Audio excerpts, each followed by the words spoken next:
Today's first reading recalls when the 12 tribes of Israel came together to recognize David as their king and then pledge their allegiance to him. And much later, the Jews of Jesus' time were under King Herod and the Roman Empire. That's a big difference. They were in a hopeless, miserable state. And so they would look back to their past glory, a time when they had the great King David as their shepherd king. Now, he had his faults, but they were one with him. Despite all his human weaknesses, God had used him to unite the separate 12 tribes into one powerful kingdom. But under Herod and the Roman occupation, the suffering people not only looked backward to those past moments of glory, but they also looked ahead to the day when the Messiah would come, a David-like king to deliver them. And they had this hope that God would once again do what God had done in the past, deliver them from their oppressors. Where was this long-awaited king? How would they recognize him when he did come? Well, he came, and he was certainly disguised in the most unexpected and even repulsive way, hanging on a cross. And to further humiliate and mock the people, Pilate had placed over Jesus' cross the inscription, "Here's the King of the Jews." How did this king come to get to this crushing place? Well, since back in the month of June, when Luke told us that Jesus firmly resolved to proceed to Jerusalem, we all have been traveling with Jesus and his disciples to the holy city. And as Jesus traveled with us and the disciples, he performed miracles, he teaches them about prayer and the cost of discipleship, sends them on a mission, meets resistance from religious leaders, predicts his own passion, and gives warning to the coming crisis, and encourages them all to have faith and persevere until the Son of Man returns. And yet, when they get to Jerusalem, and what he has predicted comes true, he's captured and crucified, they are completely shocked and crushed with disappointment. And so they scatter. In Luke's version of the execution, those who are there at the end, they're onlookers, jeering soldiers, sneering religious leaders, and at a distance, his friends and the women who accompanied him from Galilee. Oh, and also with him, 2 crucified criminals hanging on either side of him. All in all, that is a very lonely throne and powerless cross for the King of the Jews. Kings and queens who are not just figureheads, they exert power over their subjects. It's a top-down kind of power, like the power that we have over things and animals. And when we call Jesus our King, there are some people who believe, well, that's the kind of power that he could exert at any time that he chooses. But take a look. Take a look today. After Mass, stop up and take a look. Where is that power? Why doesn't he exert it and get off the cross, smash his enemies, and declare the arrival of the kingdom. Instead, if we want to see our king, we're supposed to turn our gaze to this horrible spectacle and see him pinned to a crossbeam. So what's going on here?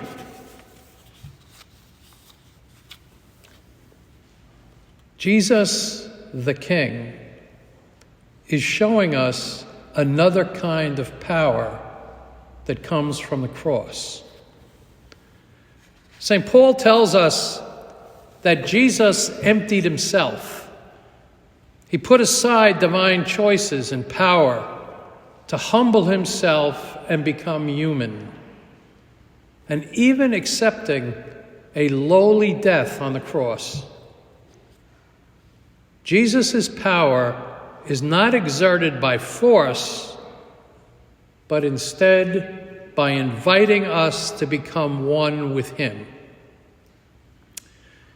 He is offering us and offering himself to join in a relationship that is strong even when it appears to be weak.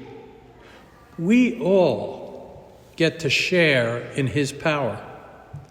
It is a power to heal and forgive. It is a power to be his servants in his ministry of reconciliation. In our relationship with Jesus, we become strong, not assuming power and rule over people, but by sharing his life in our relationship with him. In accepting the cross, Jesus has entered into a solidarity with those who are on the lowest levels of society. The crucified Jesus is a sign that he is offering himself to everyone, especially those who are considered the lowest, not by forcing himself on us, but by giving himself to us in weakness and apparent defeat. While other earthly rulers and monarchs and even some religious authorities exert themselves on us by asserting their power over us in order to achieve their own purposes, Jesus' power is shown in his service to us and his willingness to lay down his life and give up everything for us. And we are free to accept or reject that rule. He will never force us. He does not want us to be his subservient subjects. He wants us to be his friends.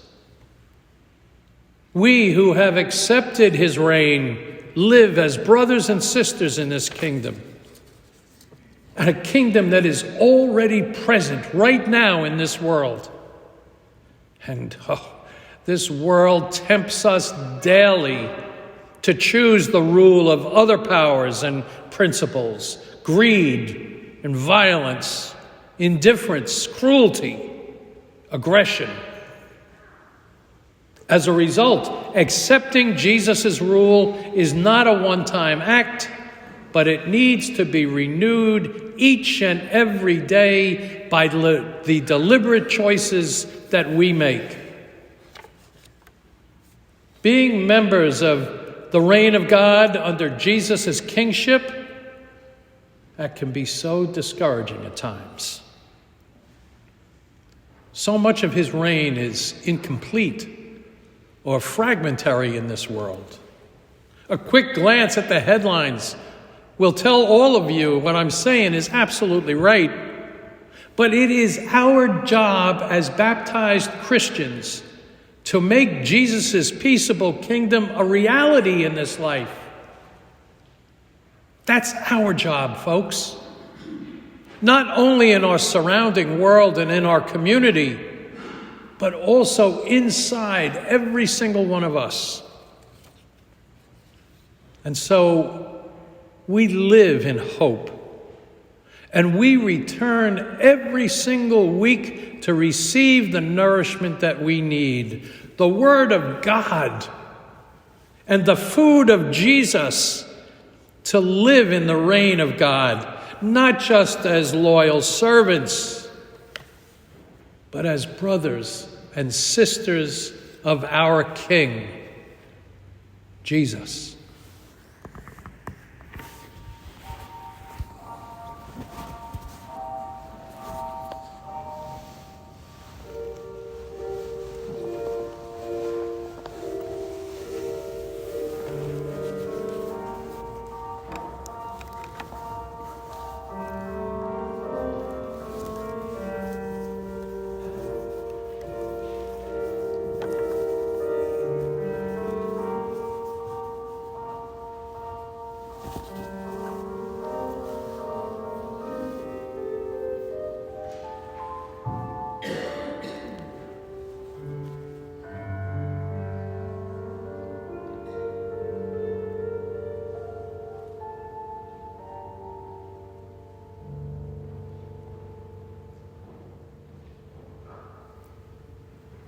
Folks, before we take a moment to profess our faith together, I wanted to speak to you. Let me take this time now just to bring you just some thoughts I had, because I'm sure many of you heard the news about Bishop Hubbard looking to seek to be released from his priestly promises, that is, let's say, to no longer be considered bishop or priest.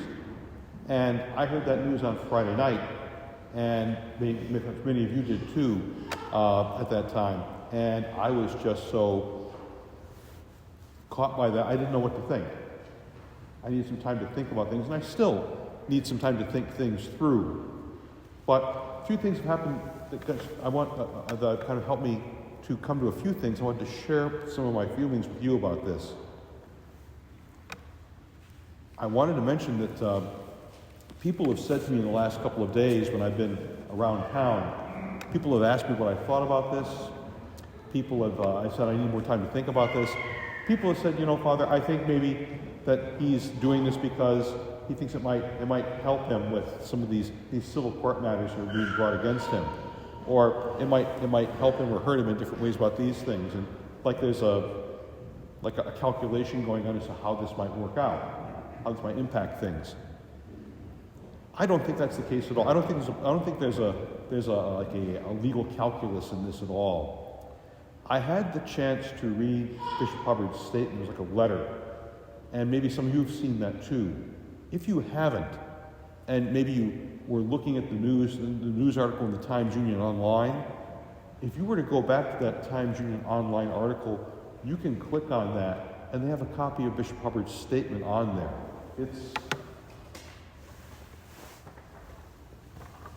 It's not very long. You'll be able to read it. It's pretty direct, and he's pretty direct in his language. And one of the things that came across in there, he said that he'd been a priest for nearly 60 years. And because of what's going on right now with the civil suits, in our diocese, if a priest is identified in a civil suit like this, he is unable to function ministerially, okay? It's like he's suspended, if you will. So Bishop Hubbard's saying, I'm 84 years old. These cases take a long time to resolve themselves. I've been unable to minister to people, and really, he can't preside at Mass. He can't present himself as bishop. He can't dress as a priest. He was saying, if he were released from his promises, if he were no longer considered bishop or priest, then he would be able to serve others. And I'm thinking to myself, he's taking it back to his baptismal status, which is something we all share. And something that Deacon Mike had told me, we chat from time to time about, say, ideas we have for homilies on these weekends when we come here with you. And over the weekend, Deacon Mike was telling me some things about his homily. I started thinking, there's something about our baptismal call that's in the middle of this. Now, I'm not trying to get you to change your mind about how you feel about Bishop Hubbard, whether you support what he's doing or you don't, or how you feel about him. I'm not trying to change any of that. I'm thinking, in this moment, with this going on. And in this moment, we hear these readings about Jesus who gives everything away. He's on the cross. He's humiliated. He's dying. He gives it all away for us, out of love, out of service. What does that say to us as baptized people to think about what are we called to do for one another? Where is love for others for us? Where is service for others for us? How do we make that real in our lives? Maybe we're not called to be on a cross and die, but each day, when we renew our commitment to Jesus, are we willing to live as he lived, serve as he served, love as he loved? And maybe that's something that helps me just to understand a little more what's going on with everything around us right now. I know in the midst of my prayers, I spend time praying for the survivors of abuse. I pray for them and for their families, the people who love them and care for them. I pray for those who did these things to them, because they have open hearts and change. I pray for those who have been accused wrongfully and feel they live their lives in shame and darkness. I pray for all of us, because for better or for worse, the image of all of us are on the cross too. We didn't seek this out. This is happening around us. This is not how we're choosing to live, but we're on the cross too. There are so many people for us to pray with and pray for these days. Can we remember how we're called to be servants to one another, to be with each other, hold each other up, dry each other's tears, heal each other's woundedness. And this is something that we can do, not because we're bishops, and not because we're all priests or ordained people. At our core, we're baptized people. And this is what baptized people are called to do. How might we live this out ourselves?